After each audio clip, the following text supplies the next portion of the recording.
Welcome to the ITM Podcast.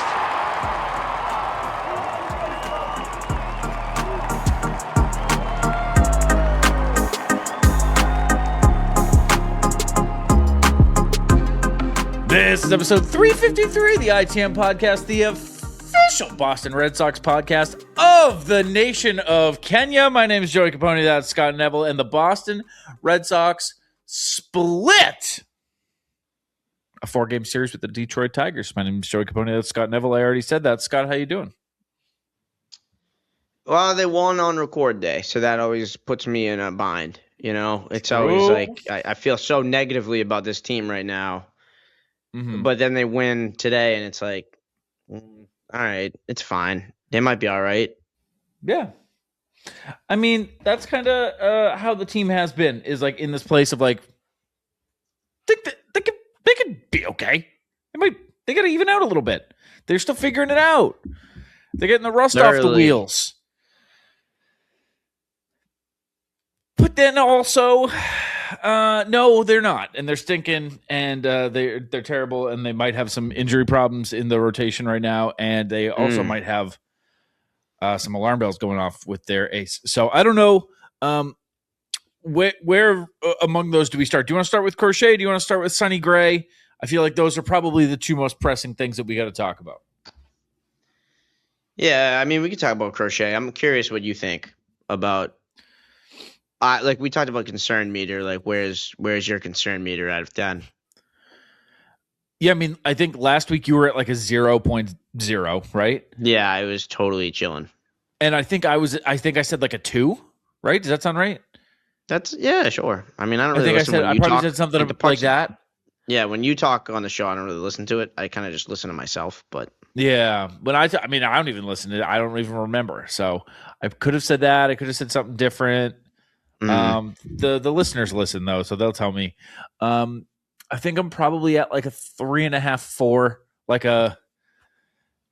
I wouldn't be shocked to find out there's something going on, and I think, it's less the results and more that the former players of Nesson are the ones who are speaking up and the ones who are saying that they're noticing things. Lenny DiNardo, most notably, and Rich Hill too, talking about mechanics, about his leg kick, about his arm angle, about DiNardo was talking about him over-rotating, so his release point was changing a lot. And when you're messing with your mechanics or when your mechanics aren't fluid, you sacrifice a lot of control and a lot of command of the strike zone. And that's kind of exactly been the issue with him. So correcting those things,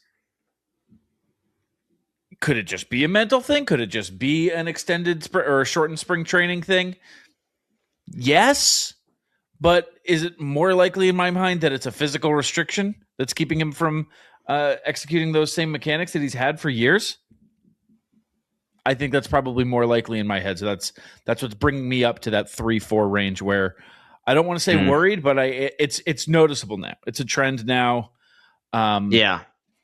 He had a 6-inning shut piece in Cincinnati on opening day. And since then, his earned runs in each start were 4, 2, 10, and 5. That's just not Crochet. I remember last year we talked into June, I think. We were like, he's had 3 starts with 2 earned runs. Like everything is 1 or 0. And there are 3 in here with 2 earned runs. And now, I mean, he's surpassed that in his first How 4 many starts. How many earned runs does he have this season? He has 21 earned runs through his first 5 starts.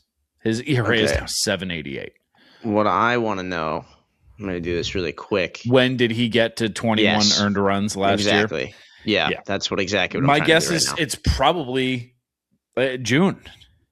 3, 4, 8, 10, 11, 12, 14, 15, 17, 18. Okay. What was your guess? June? Do you want to take us more specific? June 7th. Joey. Did I nail it? Yes. Dude. He gave Let's up fucking 5 have earned it. runs on June 7th against the Yankees. Yeah, I mean that's just what it feels like. It felt like it wasn't until June 7th that that he had allowed this many runs. This stinks, man. This stinks. A FIP touching 5. That's yucky. That's more bases than there are Ooh, on good the point. baseball field. So that's like over a run per game or a run per inning is how that works out. Dude, but at least his FIP's lower than his ERA. That's his FIP, not his whip. Yeah. That's I absolutely fucked that up. I legitimately was looking for his whip, saw his FIP, and was like, "Oh, there it is." What's his whip? Probably 5. What is his whip? 1.6. Yeah, 1.6. I was gonna say a whip of 5 is fucking crazy. 5 base runners an inning. Yeah, like there's no way that's right. 1.6 feels wicked low though. I mean, that's really high whip for especially a player that he's supposed to be. Yeah. Yeah. I mean, I don't know. I'm at like I'd say I might get like a 3 just because like I know he's still Garrett Crochet and that like the only like concern is like is he actually hurt in some way that he doesn't maybe even know about right now? He's leading the big leagues in earned runs right now, Scott. There's no pitcher who has more earned runs than him. That's not like how we drew it up this year. I'll give you that. No. I'll give you that. But we had him picked for like Cy Young, which a lot of the times would mean he has the least amount. You know? Or the least like per, you know, usually how it goes ratio wise. Yeah. You said he has 21 earned runs. If he ends the season like that, though, he'll still have a great season. Yeah. Oh, if he stops allowing runs like now, right now, yeah, no, he's going to be good. Yeah, he'll be fine. I didn't think of it like that. I'm at a 3 because now I'm at a point where I feel the need to watch the first inning of the like. Not that I typically watch the games because it's like my job, but I just mean like I'll be tuned into the next Crochet first inning, being like, what do we have here, as opposed to just like watching the game. That's why I'm at a 3. But I believe in him still. Like obviously, I believe in him from a talent perspective, but I don't think he's genuinely hurt because that would have happened after last game, I think. Mm-hmm. And we're not seeing him throw like 90 miles an hour or something crazy. So I don't know. I think he's probably going to be all right. I feel as though this is very similar to the goddamn shit, man. What was I going to say? The fucking let the last Rangers start, where we were like, this is a make or break. We need to see, you know, some top of the rotation shit out of Ranger Suarez because he's not playing up to what he's supposed to be. And should we be concerned? Should we be worried? Blah blah blah. And he, you know, quickly ousted that. Can I say something on that though? Yeah, more or less ousted it, I guess is a better way to say it. But yeah. I'm a little scared about Ranger Suarez right now. Sure, me too. Sure. It's like it hasn't gone away entirely. But for me it's the lack of swing and miss. I think he had 3 Ks in this start. First through 7 or something, which was not again how you would draw it up ideally. But we're not doing a lot of drawing it up ideally anyway. No. So I guess I don't know if we're doing a lot of drawing up. That's it. That's also a good counter. So he went. Sorry, excuse me. He went 8 innings, 4 Ks. Yeah. Which I'm not gonna act like that's a bad start at all. And he has a 3.22 ERA, but 22 and a third innings with 15 Ks on the season. It's actually not really out of line for what he does. It's just such a you're banking on a lot of BABIP luck to be that good, but it works for him. Yeah, I think at what point does it stop being luck though? When you have years of it, when that kind of points to the kind of player that he is. I also think just feel wise, when he's pumping through the lineup, like you can really feel it. Hey, I didn't say it, you did, but it's in the middle of the game. It's when like fourth inning, fifth inning with Ranger Suarez when he's cooking, just fucking fly by. It's like you look up and you're like, the inning's over. Like how did he throw 7 pitches? When he's cruising, it really does feel like he's in control of the game, which right on. It's like it's like Prozac. It's like you just relax. Rangers got it. That's what I was gonna say. Yeah, that's what I was gonna say. 93 pitches in 8 innings is a testament to what you just said. 93 pitches. He could have gone to the 9th. That's crazy. It's fun. It's not. I don't want to say it's fun to watch.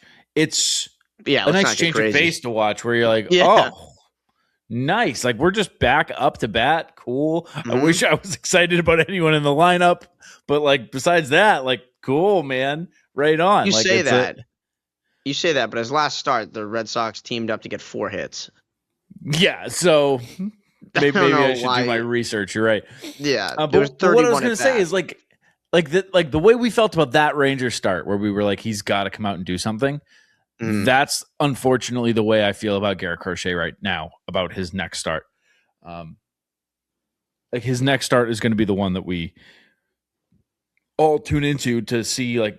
Does he right the ship? Because it's been a couple now, and yeah, that 3 or 4 that you and I are both sitting at on the worry scale has an opportunity to absolutely fucking skyrocket if this is 3 in a row. Like if he goes 3 1/3, 7 earned, you can guarantee the next episode of this show is going to be firing every fucking alarm that we got and saying there's something wrong with Garrett Crochet. The best player on our team is not playing like a good player. So yeah, that would be a major fucking issue, I would say, if the best player on your team isn't playing good baseball. Yeah, you could say. Yeah, I would argue. Speaking of the best player on the Boston Red Sox, Sonny Gray exited Monday's game with what appears to be some kind of leg issue. I haven't checked. I'll be honest with you, Scott. Is it his hamstring? Have we confirmed it's his hamstring? Yeah, first of all, it looked like it, but second of all, he has talked about it, and it's something he's dealt with, I guess, throughout his career. He had a quote that I really appreciated today. Which was? Do you want to hear it? Yep. It was, I can honestly say it doesn't feel like it's a horrible thing. Okay. All right. So he can honestly say it doesn't feel like it's a horrible thing. Yeah. Then he's fine, is what you're saying. It's not horrible. It's not. I've dealt with it for a while, just manage it. It's something I'm always having to monitor since the first time it happened. I'm not concerned for a long-term thing. Having familiarity with it, it's a good thing because it's kind of like a crap thing too, because you have a familiarity with the same thing. It doesn't feel as bad as it has kind of like a other crap times. Thing, you know? Yeah, it's kind of a crap thing where I've missed some time. I will say that, and that's a good thing. He's been very clear about being like, I don't think I'm that hurt, which is a good thing, but I am hurt, which is a bad thing. And he's letting us know, like, good versus bad here. Injury bad. The fact that it might not be super long good. Like I'm glad that he's laying that out for us and not letting us, not leaving it up to probability or our own interpretation at all. He does not want there to be any room for interpretation. No. Mm-hmm. And which is good. He also, they said, what about the NIL stint? He said, that's not my call. So I don't know what to make of that. But, the thing about that kind of injury, if he misses a couple starts, you put Peyton Tolley in for Sonny Gray for 2 starts. I don't really think that matters right now.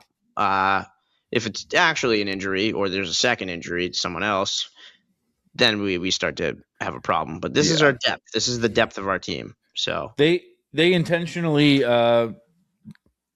did not throw Peyton Tolley on Sunday. And because I knew it was going to happen. Yeah, the Red Sox knew this was going to happen, so that's why they did that to Peyton Tolley. That's why they good to get ahead of it. Yeah, and it's also why they made sure on Monday that the Woo Sox and every other AAA team has an off day. So he's on 2 days of rest. Could he come up? By the time you hear this, could he have already be up? Possibly. Big chance, probably. Big time, probably.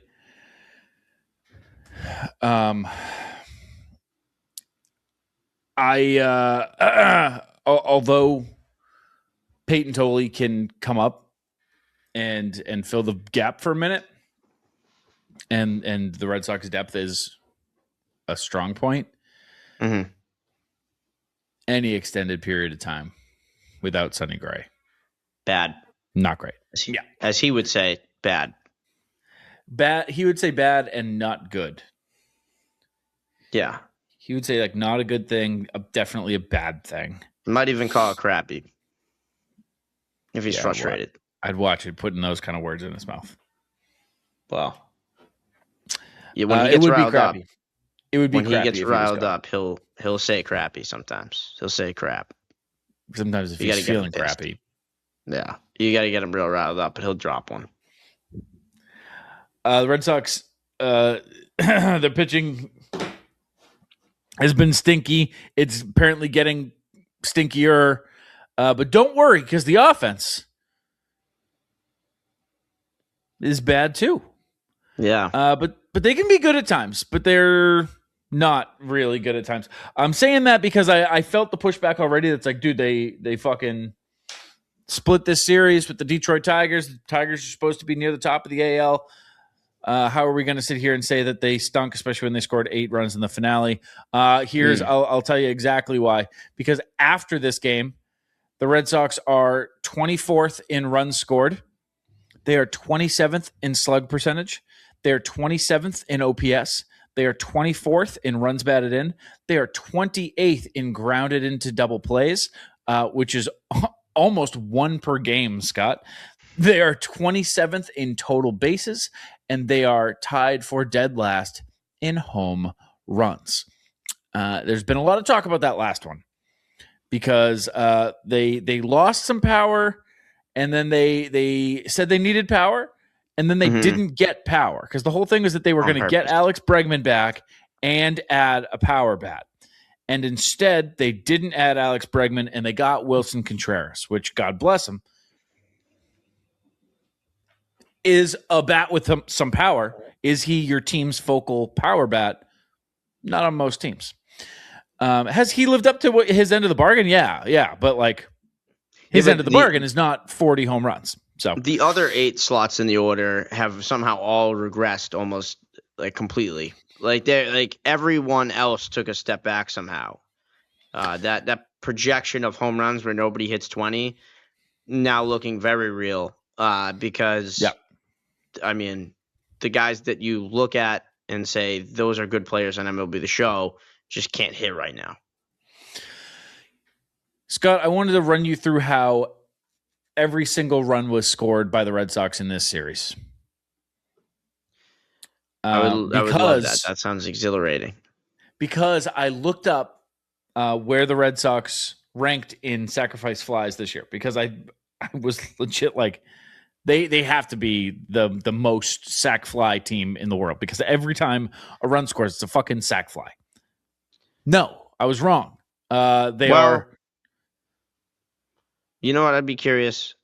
I was thinking about this because you talked about it earlier. Mm-hmm. I think there's a little bit of. It's not about total sac flies because that implies that we were like exceptional at something. I think it's sac fly percentage to total runs. How many of our sac flies or how many of our runs are from sac flies? That's the number you'd have to figure out and are not going to figure out because why would you? Yeah, there's no way. Yeah, I would have to do that, and I didn't do that. But that is a great point because they are somehow 25th in sac flies, but they are also 24th in runs scored. So yeah, it makes a lot of sense. I should have looked at like percentage of runs scored as sac flies. So I wanted to go through this game or through this series, game by game, how every run was scored. In game 1, there's only 1 run scored as a Masataka Yoshida single in the bottom of the 10th. Walk off in the greens, by the way. Very cool. Very cool that is still alive. 7 wins, 7 walk-offs in the greens. That's so sick. But now there's like some pressure now it's like now it's a trend. But anyway, game 2, the Red Sox went 0 for 6 with runners in scoring position. They didn't even have an RBI in this game because the one run that did come in came on a Connor Long double play ball. Game 3, you had a Contreras solo homer. And then you had a Durbin double that was off Connor Siebold in the 9th while they were down 6-1. Doesn't count. Sorry. And then game 4, they had 8 runs. Here's how they came. You had a throwing error that scored Narvaez. Willier walked, which scored Marcelo. You had a Roman single in the 6th. Rafaela pinch hit, scored 2 in the 7th. And then a Narvaez infield single that could have been considered an error. And then IKF singled and that scored 2. Johnny Gomes was on the broadcast today on the radio. And he was talking with Brooksy and with Will Fleming about this team. They took a break from talking about 2013. Obviously, that's why he was there. And he said there's a bunch of guys on this team. Every one of these guys should be able to go 10-10. Which, yeah, I don't disagree that like everybody can steal 10 bags on this team. You think Yoshida can steal 10 bags? He's never gotten caught stealing. There you go. I mean, he's the slowest guy on the team. Can he steal 10 bags? Then anybody can steal 10 bags on this team. He was saying, the only bag you can't steal is first. As long as you get guys on first, this team's identity should really, truly be the running Red Sox. If there's 2 outs and you send the guy from first to second and he gets thrown out, you know what? We're the Red Sox. That's all right. You take that on the chin. That's how we play the game. Guy gets thrown out at home trying to score from second. It's okay. Move on. You're the Red Sox. That's how we play. Get thrown out going first to third. Hey, we're the Red Sox. That's how we play. Because you're going to have to get those runs across. You're going to have to push the envelope. And then they kind of did that the rest of the game. They kind of started getting antsy with it. And looking at how these runs score, throwing errors and walking in runs and a single that scores 2, you need men on base. You need men in scoring position.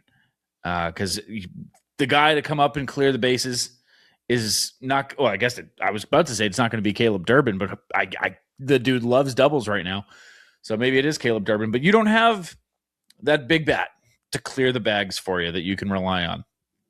You just need to keep it moving. And if that's their identity, I think I'd be okay with that. But it takes them actually doing it. Yeah, I think actually.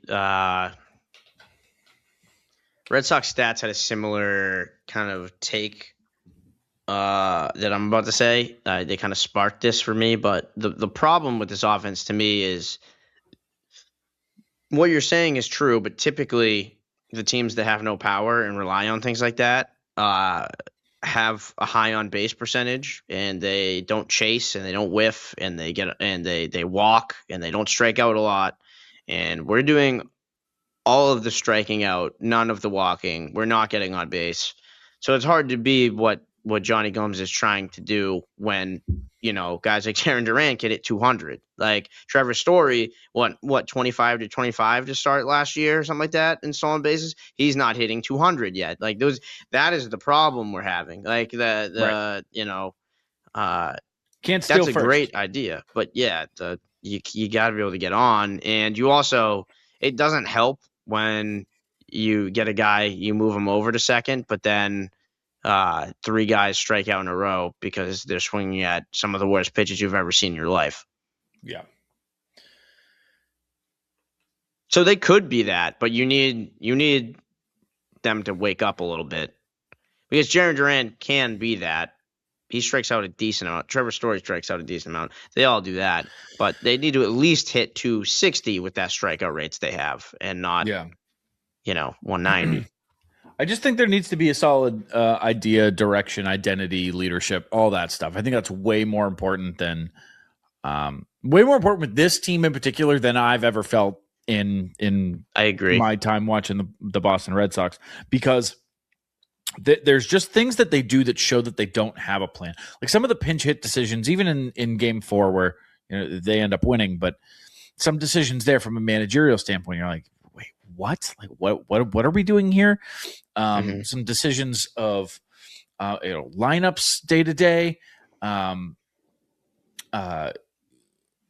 things like the ABS, like who gets the call to use it, how little they've used it. They've used it less than any other team. That is crazy to me, by the way. But you just said like the not using it. Not using it is insane. And the fact that they, I'm so sick of hearing they want a leverage situation.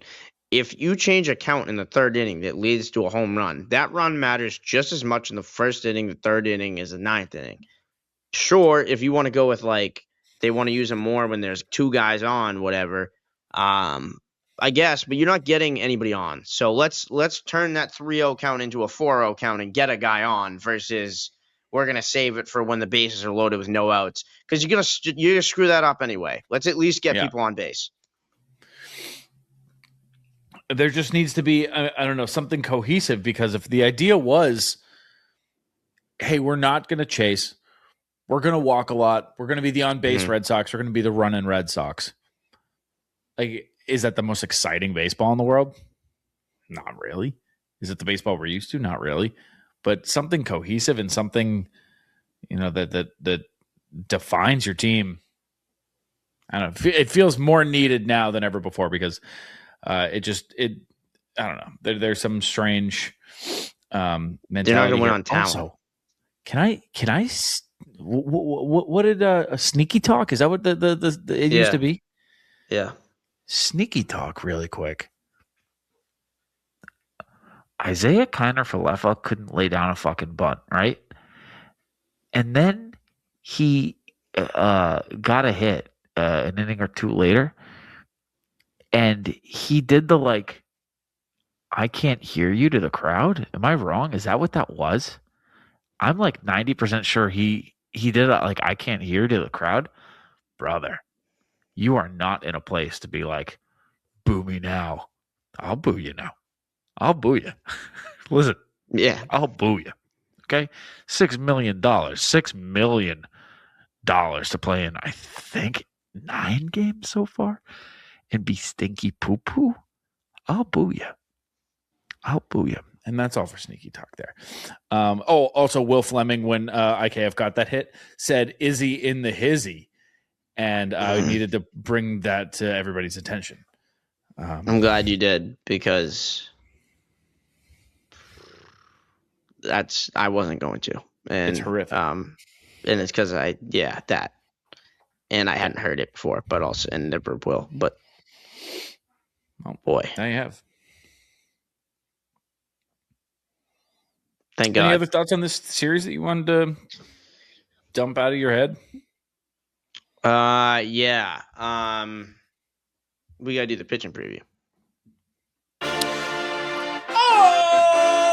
folks, it is the first 3 games of the year against the New York Stinkies. Game 1 is going to be Connolly Early versus Luis Gil. Connolly Early has been eating up lefties with his sinker to start the year. 0.83 average against it. He throws it 44% of the time to lefties versus just 12% to righties. His sweeper is thrown almost exclusively to lefties, 25% to 2% splits there.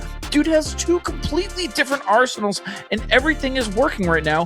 2.29 ERA on the season, although it is still early. Luis Gil has been hurt, but he came back with a bang. Season debut in the Trop, no problem. 4 innings, 3 earned, 3 walks, a bomb. Thank you very much. Back to Yankee Stadium to see the Angels? No problemo, brother. I looked away for a second. Where is it? Bada bing, bada boom. 5 innings, 4 earned runs, 2 walks, and 3, count them, 3 big bombs. Boom, boom. Game 2 is going to be Ranger Suarez versus Max Fried. Suarez is rocking a whip of 107.5 this year, and man, does it feel like it, bro. Has been taking care of business. He has 8 Ks in his last 7 2/3 against the Yankees in his career. Max Fried, more like Max frying, because dude is cooking lately. He faced those monstrous Angels his last time out, and you guessed it, dominated. 5 1/3. 5 earned runs, 1 bomb, and you already know it, 3 motherfucking walks, baby! And game 3 is going to be Brian Bayo versus Cam Schlittler. Brian Bayo's sweeper has been good. And Cam Schlittler,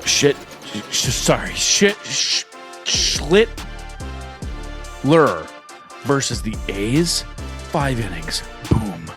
3 runs, boom.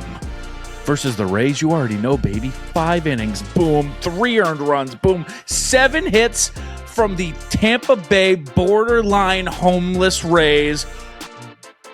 Boom! Dude is dookie. Dude is poopy. Dude is literally poop Hitler. Dude sucks. And that is going to do it for your pitching preview. Scott, give me your predictions for this series. Yeah. I'm gonna go sweep. I'm gonna go the sweep. Yep. Because every matchup except for game 2 is a toss up. Game 1 and 3, I like us. Although I will say, all jokes aside, Cam Schlittler is unbelievable at baseball. Not right now. 1.95 ERA. Wow. Don't care. So, that's because he started the year with two long outings, and since then, 5 innings, 3 runs from the A's, 5 innings, 3 runs from the Rays, and in the Rays game, 7 hits, dude, 3 bombs in the game prior. That doesn't scare me. It doesn't scare me because you have a 1.95 ERA. Like you're still poop Hitler. Poop Hitler. Poop Hitler. That's what he is. No, get me wrong. Dude sucks, but dude also has a 1.95 ERA. But dude does suck. Don't get me wrong. Again, it's because of 2 early outings, but yep. I'll just go sweep. I'm going to say the Red Sox win all these games. Which 3 games, that would mean the Red Sox win. Hold on. Hold on.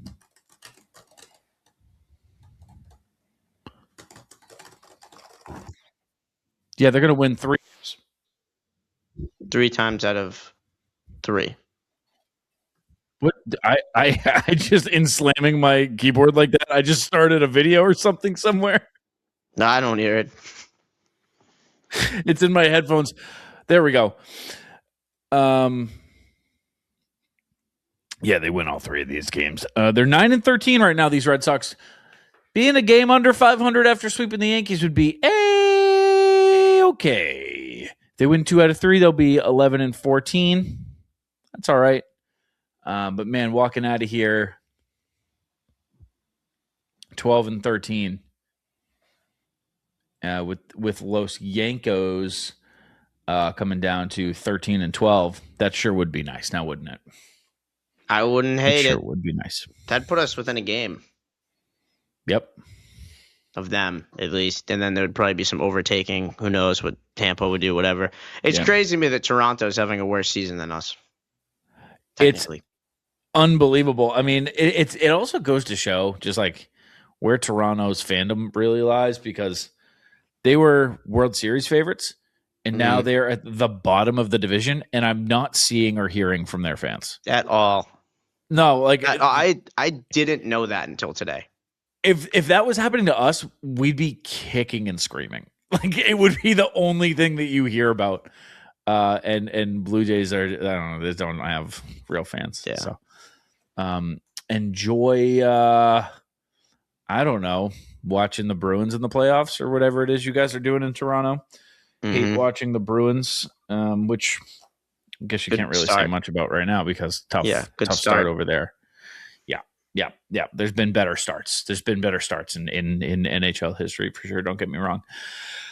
You want to get some thoughts out of your brain, brother? You want to get them out there? Let them out. Let them fly. Play a song.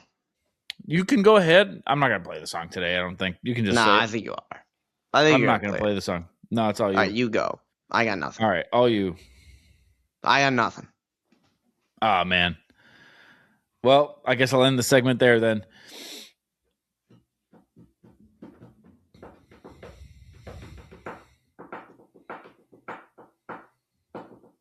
Did you do anything this weekend? Jaron flipped off that fan, huh? We never talked about that. No. Yeah.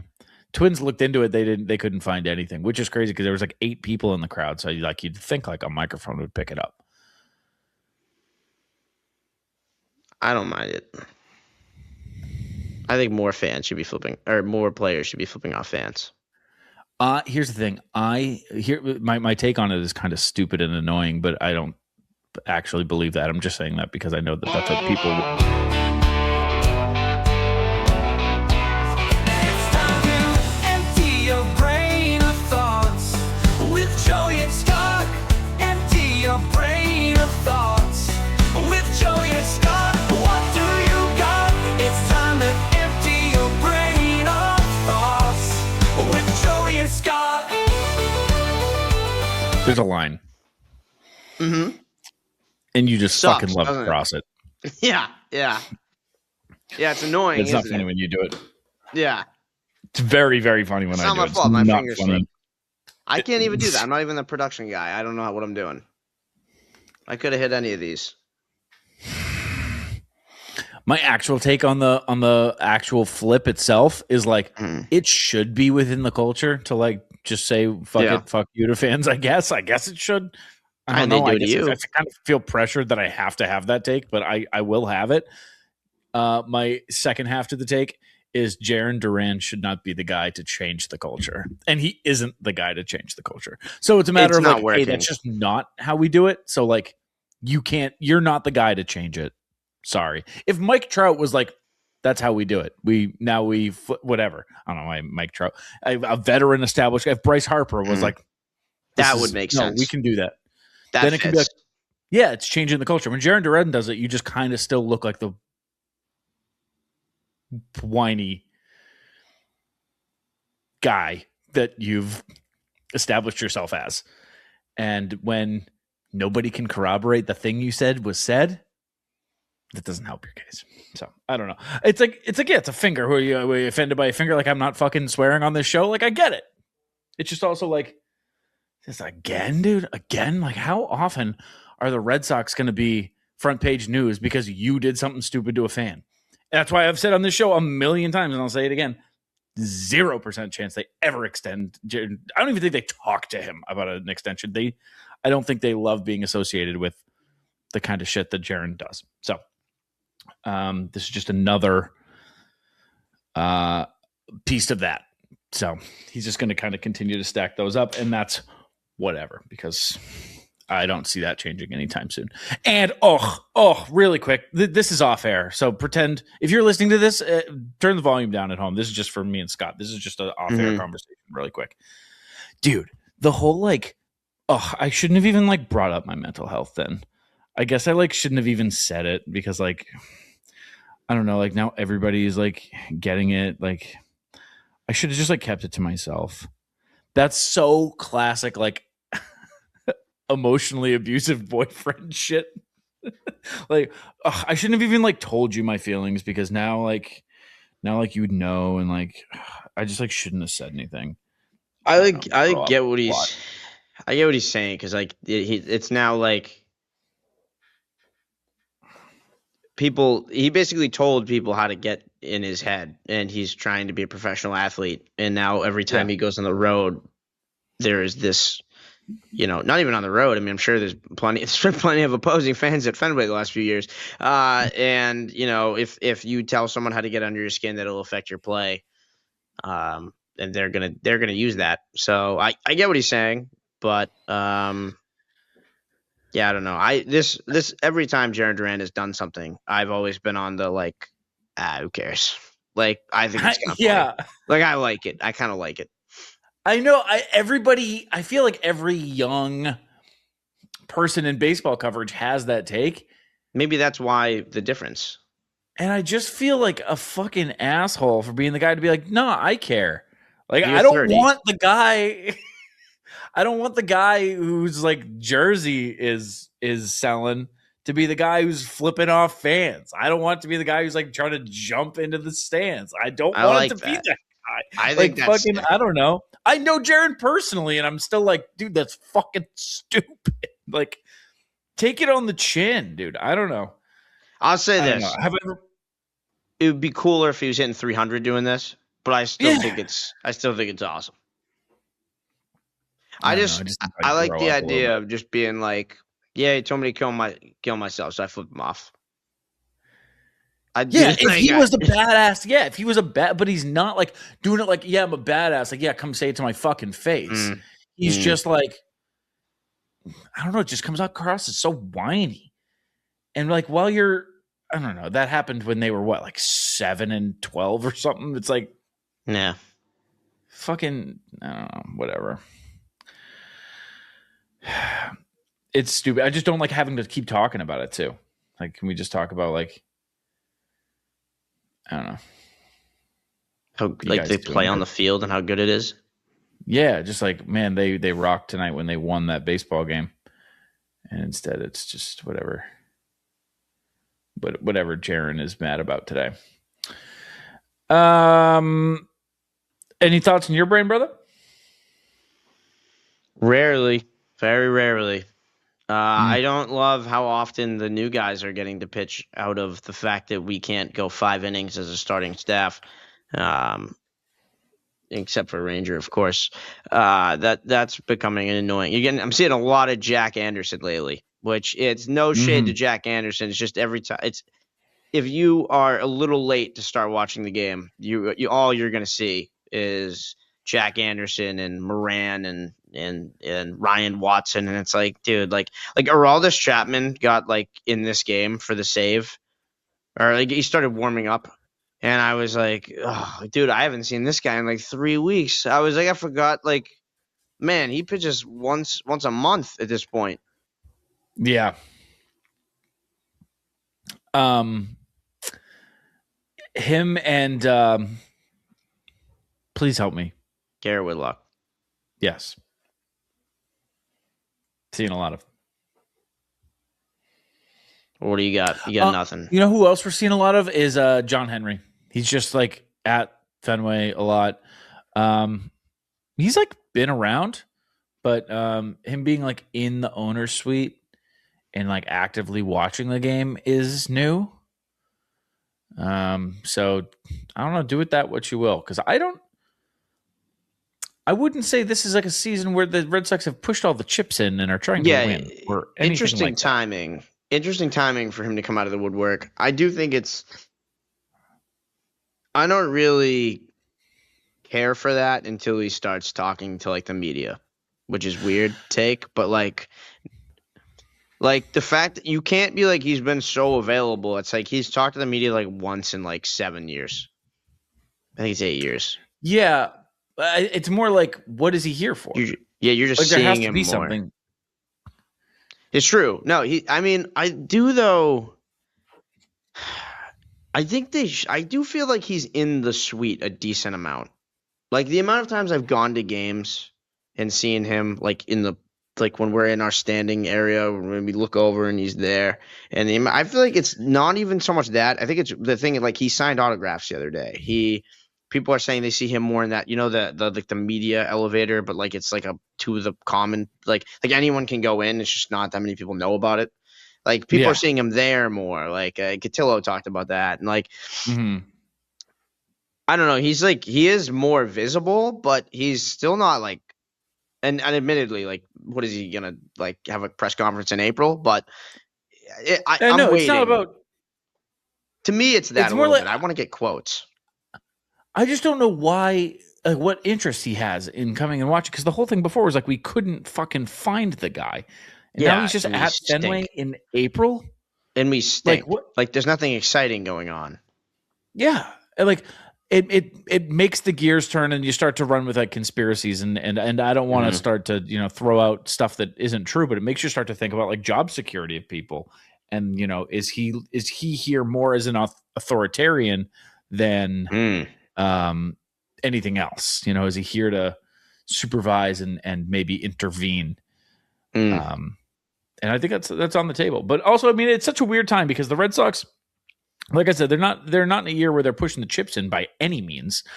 And it's a year that's almost surely going to lead to a lockout. It's a year coming off an offseason where they didn't spend a ton. I mean, the Ranger contract is notable, but they certainly cannot look at their squad and say that they pushed all the chips in. I think partly because of that lockout being ahead. So very weird time to have owner involvement or just owner presence. Didn't they sell? They sold the Penguins. They're not selling Arsenal though, right? Liverpool? Not to my knowledge. Is it Liverpool? Liverpool. It's Liverpool. Yeah. Did they sell the F1 team? Did they sell another asset? I don't know. I'm not really locked in with the Fenway Sports Group, even though I should be technically.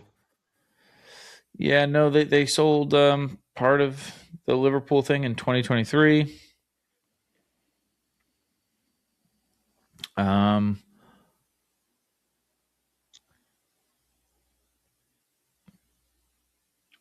Interesting. Yeah. No, I don't know. It's something to keep an eye on. Something to keep an eye on. And I think that's all I got. Sweet. You got anything else? I hope they win this week. I hope they win all the games. They're playing the Yankees. I think we're going to get something out of Schlittler no matter what. He's already talking about how fans are being mean to him, which is ridiculous because that's literally what should happen at every single game. Not should happen, but does happen at every single game. And that, you know what? Yeah, this fucking loser dude is saying he's expecting to get grabbed by fans and things thrown at him. Yeah, it's like that's not what happens. No, they're gonna say some stuff to you that shouldn't be said to a human, no doubt. But no one's gonna grab you. You don't have to fear for your life. But he's not nervous. He says, when I throw my bullpen, I want you to know I'm a martyr. I'm probably gonna die out there, but I'm not nervous. But I'm happy to die with the pinstripes on. Like the whole like they're gonna throw things at me and grab me. When Garrett Cole was there before the playoffs, they sat a Kermit the Frog on the edge of the bullpen, and they did hey Garrett, they did the voice at him, and that was it. They didn't throw anything. They didn't touch him.